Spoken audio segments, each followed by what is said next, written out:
জামালপুরের সরিষাবাড়ী উপজেলার পিংনা ইউনিয়ন। এটি একটি নদী ভাঙন কবলিত ইউনিয়ন। এই ইউনিয়নের মধ্য দিয়ে বহমান যমুনা নদীর করাল গ্রাসে হাজারো পরিবার নিঃস্ব হয়েছে। অবস্থান নিয়েছে পরিকল্পনাহীন ভবিষ্যৎ জীবনে। আবার অনেকেই পাড়ি দিয়েছেন অজানা গন্তব্যে। যমুনা নদী যেন এদের পিছুই ছাড়ছে না। এবারও বন্যা শুরু হতে না হতেই শুরু হয়েছে যমুনার দুই পাড়ের ভাঙন।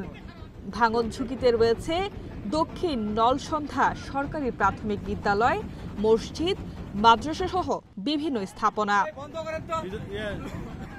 ভাঙনে বেঁচেছিল মিরকুটিয়া গ্রামের একাংশ কাঁঠালতলা এলাকা। সেটিও আজ ভাঙনের কবলে। টানা 5 দিনের ভাঙনের ফলে নদীর বুকে বিলীন হয়েছে এ এলাকার প্রায় 15টি বসতবাড়ি। এছাড়া প্রায় অর্ধ শতাধিক পরিবারের ঘরবাড়ি ভেঙে অন্য স্থানে জমিয়ে রাখা হয়েছে।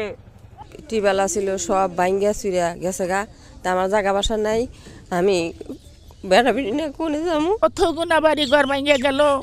উনি আর পশ্চিমে জায়গায় জায়গায় নিয়ে জায়গায় জায়গায় থুইছে, থাকার মতো নাই, গতি নাই।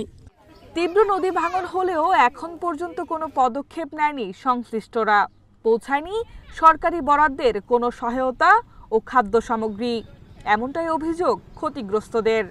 ভিক্ষা হিসাবে এখানে একটা বাদ রাস্তা বস্তা ফালাইয়া কাজ করে দিলে আমাদের এই গ্রামটা রক্ষা হবে। প্রধানমন্ত্রীর কাছে আবেদন জানাই এবং তার কাছে এই গ্রামটা ভিক্ষা স্বরূপে আমাদের এই গ্রামটা জিআই ব্যাগ ফালানোর জন্য অতি তাড়াতাড়ি নিকটে একটু ব্যবস্থা গ্রহণ করুন। তবে ভাঙনের কবলে পড়া এলাকা পরিদর্শন করে প্রয়োজনীয় ব্যবস্থা নেওয়ার আশ্বাস দেন পানি উন্নয়ন বোর্ডের এই কর্মকর্তা। যমুনা নদীর যে ভাঙন হচ্ছে সেখানে আমরা ইতিমধ্যে পরিদর্শন করেছি।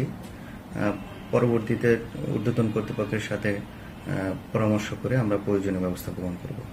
এদিকে স্থানীয় সংসদ সদস্য জানান, ক্ষতিগ্রস্তদের সহায়তার পাশাপাশি ভাঙন রোধে দ্রুত ব্যবস্থা নেওয়া হচ্ছে।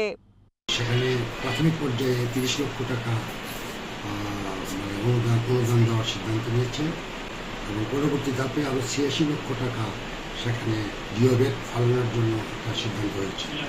নিজেদের শেষ সম্বলটুকু রক্ষায় সরকার তথা সংশ্লিষ্ট দপ্তরের কাছে প্রয়োজনীয় ব্যবস্থা নেওয়ার দাবি জানান এই চরাঞ্চলের ক্ষতিগ্রস্ত পরিবার। H A Mitu, Asian television.